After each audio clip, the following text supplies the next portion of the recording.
నా చేతిలో నీ పేరే గోరింటాకే రాసింది, నీ వేలిని పట్టుకొని క్షణమే వచ్చేసింది. ఆ దేవుడి సాక్షిగా పూజిస్తా దేవతగా, నా మనసే మేడగా వింటుంటానే నీడగా. మన పెళ్లి సందడిలోనే చిందులు వేస్తున్నా, నీ జతనే కావాలే ఇంకో వెయ్యేళ్ళైనా.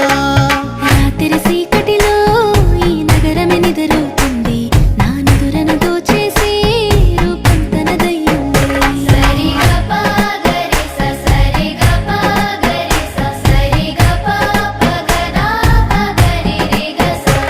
నువ్వు పక్కన లేకుంటే క్షణమే ఒక యుగమవుతుంది, ప్రతి నిమిషం నీతోనే ఉండాలనిపిస్తుంది. నువ్వు దూరం గెళుతుంటే ఎద భారంగుంటుంది, నీ నవ్వుకి కారణం